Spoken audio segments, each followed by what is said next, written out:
Hello everyone, it is me, Sasha Kawaii Cat, and in today's video, I'll be taking a look at what used to be my favorite drawing app, Medibangpaint. Before we begin, special thanks to everyone who supports me on Ko-fi. If you'd like to support the channel and gain special rewards like early access to Paint videos, you can become a Ko-fi member. The link to that is in the description below. So this video is not really going to be a review of Medibangpaint. I kind of just wanted to do an artwork in Medibang because I haven't used it in quite some time. This used to be my favorite drawing app until I discovered Medibangpaint X, of course. Right away, the first thing that I want to talk about with Medibangpaint is the price.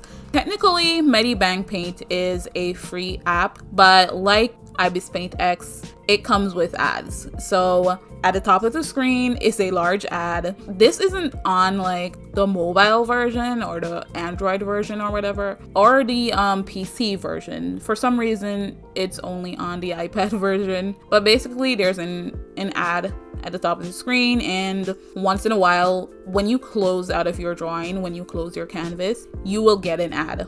Now you can get rid of this. They have this thing that is called Medibangpaint Premium.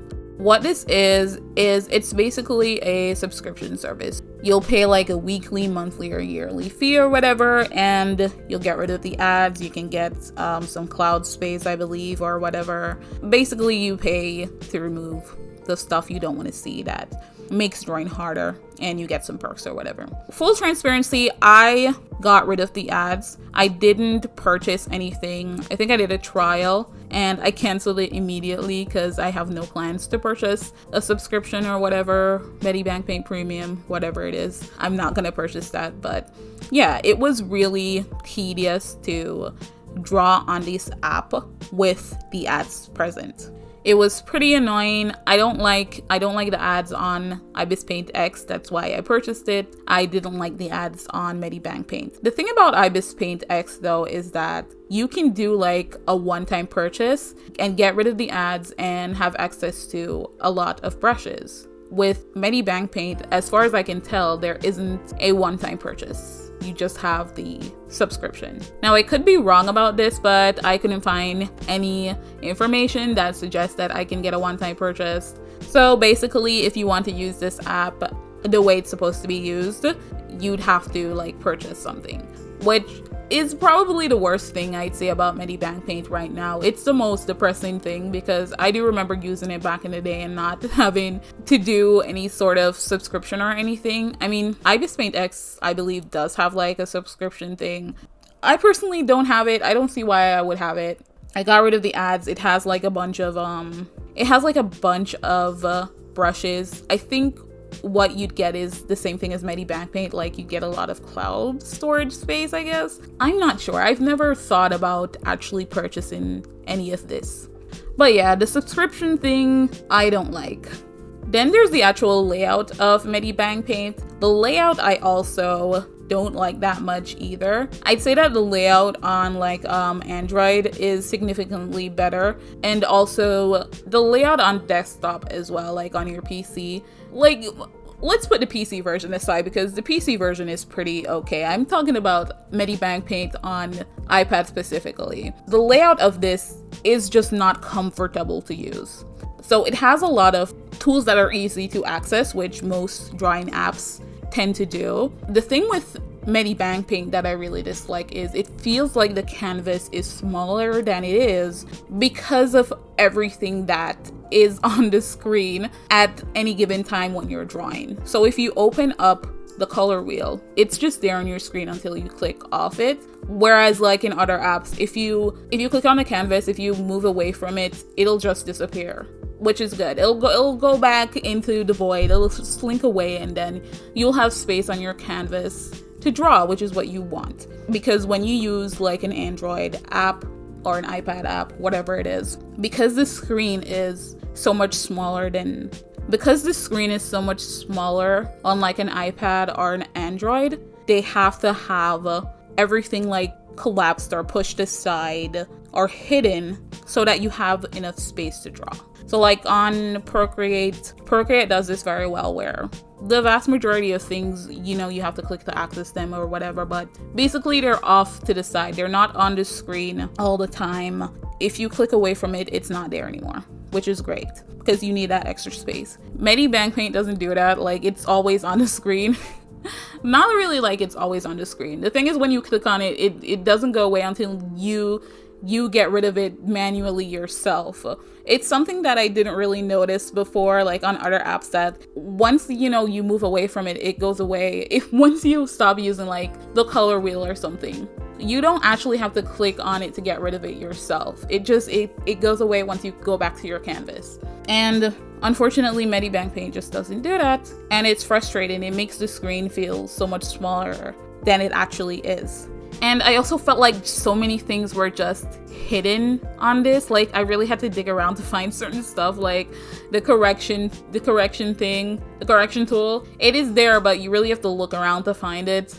I remember that I really liked using Medibangpaint back in the day, but I don't know. It seems it's really cluttered, I'd say, and it's just really difficult to find things now. The actual drawing process I thought was fine. I tried to find some brushes that I thought would be good, and I mean, I stuck with the main brush. I didn't really find anything that was similar to some of the brushes that I usually use on Ibispaint X. I mean, it's pretty easy if you want to actually transfer your Ibispaint X brushes, but I mean, why would you even do that? I actually made a video way back when on how to transfer Ibispaint brushes to Medibangpaint, back when I used to use Medibangpaint often, but now it doesn't really, like, I wouldn't do that anymore. I just use Ibispaint X for obvious reasons. It's just a better app. But yeah, the brushes were pretty basic. I did this drawing of this beautiful girl. I don't remember what vibe I was going for, but I remember thinking that she looked a lot like a character I'd done already, so I sort of changed her design, but then she ended up looking like another character that I already did, and I don't really like that. Like, I don't like repeating designs. I wanted to design something new, but it didn't really work out that way. But I do like how the drawing turned out. I wanted to have like stars on her skirt, and I was very easily able to find a brush that had really cute stars, so that was a plus. I really liked that. The coloring process was relatively simple. I've mentioned this before, but I very much dislike a lot of the coloring process on certain apps. Procreate is one of them. Clip Studio Paint is one of them. It has this thing, but that by default, when you place a color, when you use like the color wheel, it will fill up the entire canvas. It doesn't automatically go into the lines. You can set it up so that it does that, but I don't like doing that extra step. I like by default, you can just color, you put your layer beneath your line art, you use your bucket tool or your fill tool, whatever you call it, and you can easily put your colors within the line. No extra steps.